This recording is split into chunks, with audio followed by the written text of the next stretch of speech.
remember, and a song someone sings once upon a December. Someone holds me safe and warm, horses prance through a silver storm, figures dancing gracefully across my memory. Far away, long ago, glowing dim as an ember, things my heart used to know once upon a December.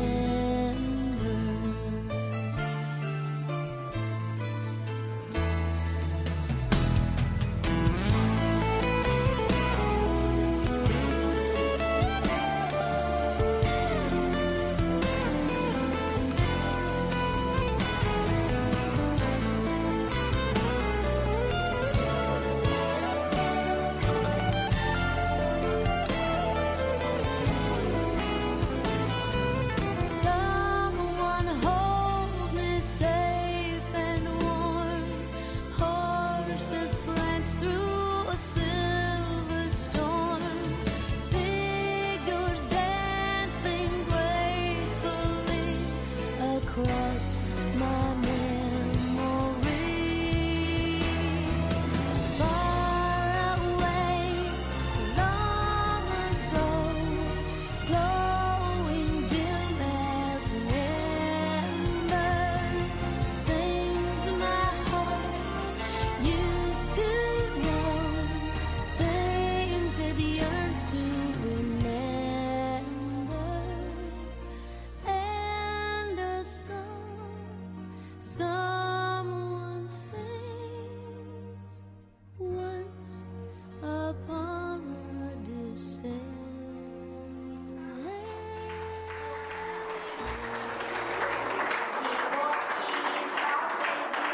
Bună dimineața, ritmul de înviorare l-a cuprins pe fiecare, după ce și-a făcut pasul, a urmat apoi spălatul, pe obraz, pe ochișor, pe năsuc, pe dințișor, bine e să fii curat, îngrijit și pierdănat, ca să faci tot ce poftești și ca să nu te grăbești. Fii de vreme la culcare și de vreme la sculare, să n-alergi după tramvai, ca să nu te zvei, hai! Și o să fii de tot iubit, sănătos și fericit.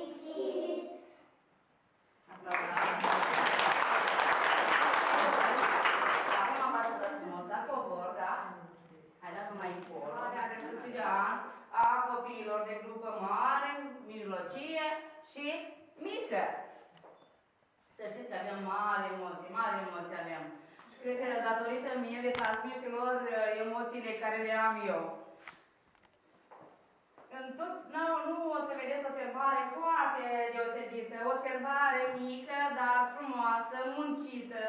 Noi am pus mult suflet, mult suflet am pus pentru a vă arăta dumneavoastră ce am învățat noi și dumneavoastră să trăiți clipe și bucurii și fericire alături de copiii dumneavoastră minunați.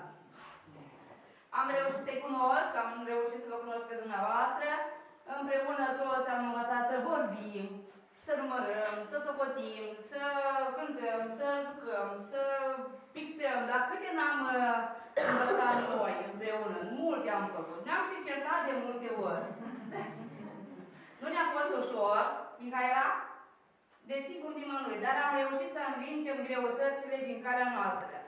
Am învățat totul, să fim pregătiți pentru viață, pentru școală.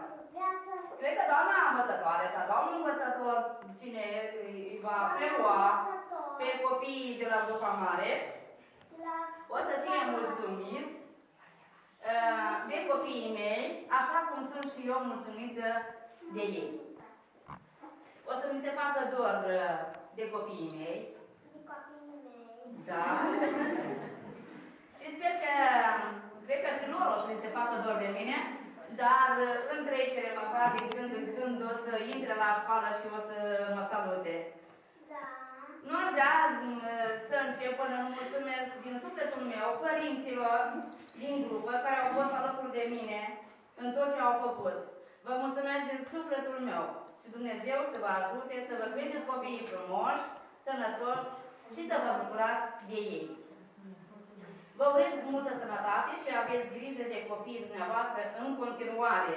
Iar mie îmi doresc multă sănătate, să pot duce încă un an frumos, cu copii frumoși și deștepți, așa cum sunt la grădinița mea.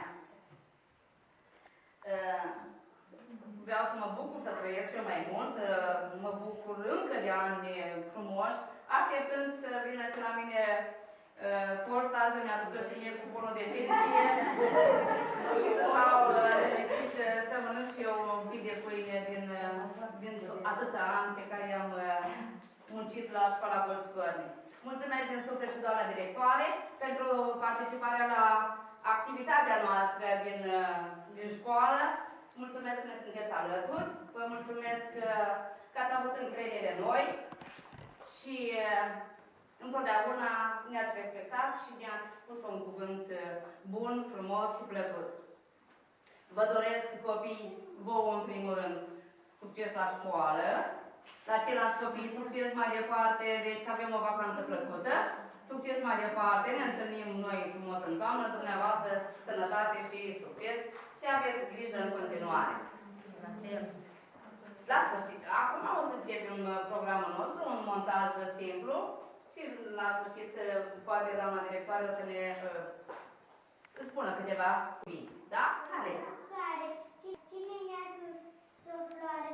O fetiță la portiță ce se cheamă grădiniță. Ana? O căsuță. În ce era? O căsuță? Care? Coricele mascrile sunt. Adelina.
voi?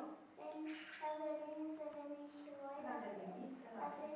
La fel ca noi. Avem votul la... Să învățăm povești poezii. Să învățăm povești poezii. Să ne jucăm cu multe jucări. Bună dimineața, soare. Ia credeți, mami. Noi asta că sunt mai mari. Am crescut numai și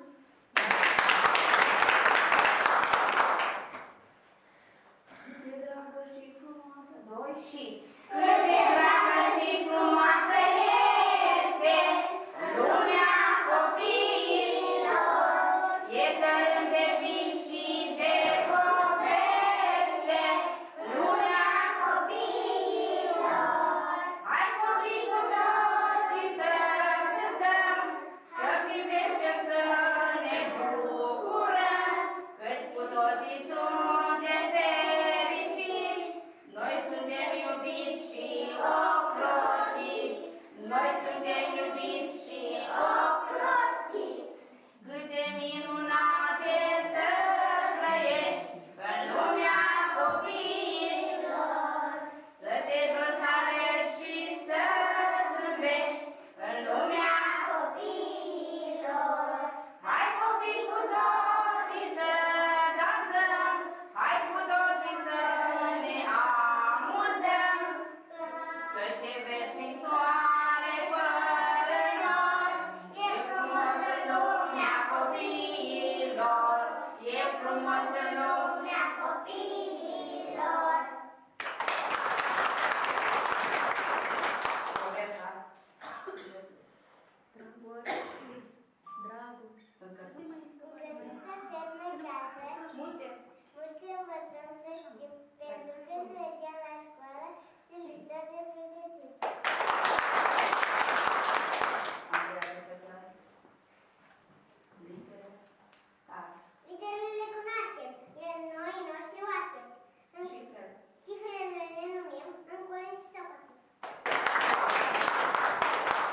Iana. Propozițiile își vor în punct la urmă, așezăm dezvărțiri și silabe, că suntem și în grupa mare. Bravo. Noi avem aici ca la o mamă sfaturi, bucurii și ocrotire. Tu ne-ai învățat cum să fim harnici, părinților, să le aducem mulțumire.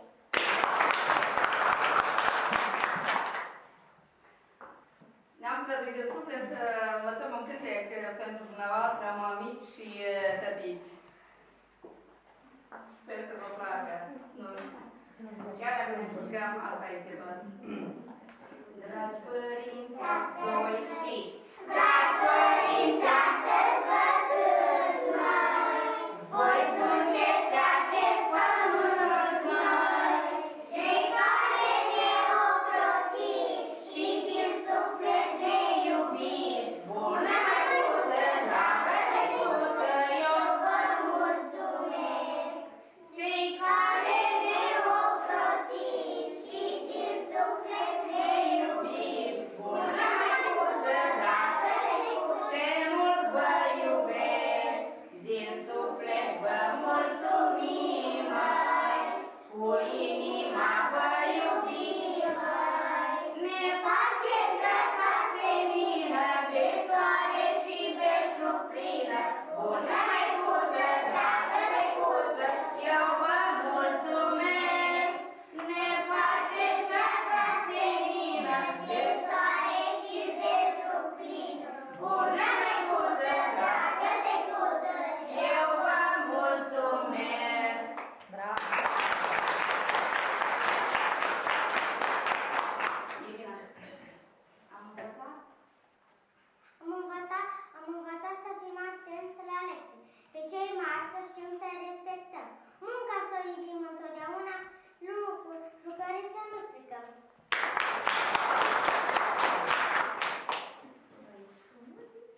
Atunci când